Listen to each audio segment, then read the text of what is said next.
అందరికీ నమస్కారం అండి.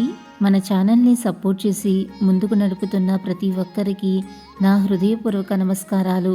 ముందుగా మన ఛానల్ని ఎవరైనా ఫస్ట్ టైం చూస్తున్నట్లయితే మన ఛానల్ని సబ్స్క్రైబ్ చేసుకుని లైక్ చేసి షేర్ చేయండి.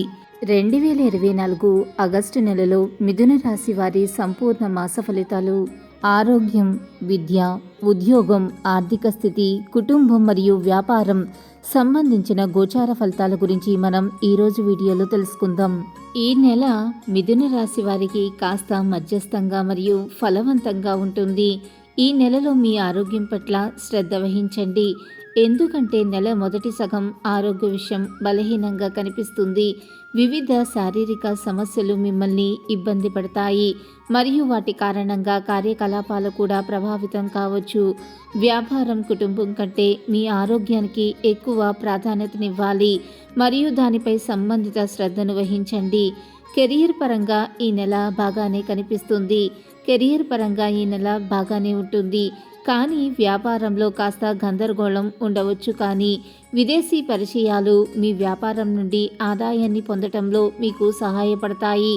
ఉద్యోగంలో పరిస్థితి స్థిరంగా ఉంటుంది మరియు కార్యాలయ సహోద్యోగుల నుండి పూర్తి మద్దతును లభిస్తుంది.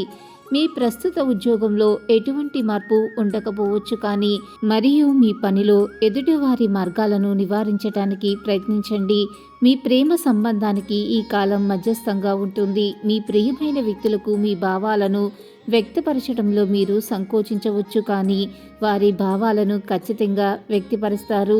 విద్యార్థుల గురించి చెప్పాలంటే 5వ ఇంటి అధిపతి శుక్రుడు బుధుడితో పాటు 3వ ఇంట్లో ఉన్నందున దీనివల్ల విద్యారంగంలో తగిన ఫలితాలు వస్తాయి. చదువులో తక్కువ ఉంటుంది, కానీ చదువులో ఉత్సాహం ఉంటుంది. మీరు కష్టపడి పనిచేస్తారు మరియు తెలియని విషయాల గురించి తెలుసుకోవాలనే ఆతృతతో వారిలో ఉంటుంది. దీనివల్ల సబ్జెక్టులను మరింత మెరుగ్గా తెలుసుకోవటం మరియు అర్థం చేసుకోవటంలో మరియు వాటితో ముందుకు సాగటం జరుగుతుంది. మీ జీవిత ఆర్థిక స్థితి గురించి మాట్లాడినట్లయితే స్థానికులు వారి ఆర్థిక స్థితిపై శ్రద్ధ వహించాలి. ఈ విధంగా శని మాసం ప్రారంభంలో 9వ ఇంట్లో కూర్చుని 11వ ఇంటిని చూస్తున్న కారణంగా సూర్యుడు కూడా ఈ నెల చివరి భాగంలో 2వ ఇంట్లో ఉంటాడు. ఆర్థిక పరిస్థితి స్థిరంగా ఉంటుంది మరియు నిధుల కొరతను కూడా ఎదుర్కొంటుంది. ఆరోగ్యపరంగా ఈ మాసం కొద్దిగా బలహీనంగా ఉన్నందున రాశి అధిపతి బుధుడు శుక్రుడితో పాటు 3వ ఇంట్లో ఉండటం చాలా మంచిది. అయితే కుజుడు దానిపై పూర్తి దృష్టిని కలిగి ఉంటాడు మరియు మీ ఆరోగ్యానికి ఇబ్బంది కలిగిస్తుంది. అలా కాకుండా ఆగస్టు 26న కుజుడు మొదటి ఇంట్లోకి ప్రవేశించి కోపాన్ని కూడా మరింత పెంచుతాడు.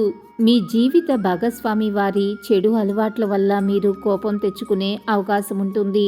ఈ కారణంగా మీ వైవాహిక జీవితంలో కొంత ఉద్రిక్తత సాధ్యమవుతుంది. అయితే కాలక్రమేణా మీరు వాటిని వివరించడానికి కూడా ప్రయత్నిస్తారు మరియు మీ భాగస్వామి ఆ అలవాటును మార్చడానికి సిద్ధంగా ఉన్నారని గ్రహించాలి. మిథున రాశి వారు పాటించవలసిన పరిహారములు: ప్రతిరోజు శ్రీ విష్ణు సహస్రనామ స్తోత్రాన్ని పఠించండి. రోజు ఆవుకి మీ చేతులతో పచ్చి మేతను తినిపిస్తే చాలా మంచి జరుగుతుంది. వీడియో కనుక నచ్చినట్లయితే లైక్ చేయండి, షేర్ చేయండి. మరిన్ని ఇంట్రెస్టింగ్ వీడియోస్ కోసం మన ఛానల్ని తప్పకుండా సబ్స్క్రైబ్ చేసుకోవటం మర్చిపోకండి. Thanks for watching.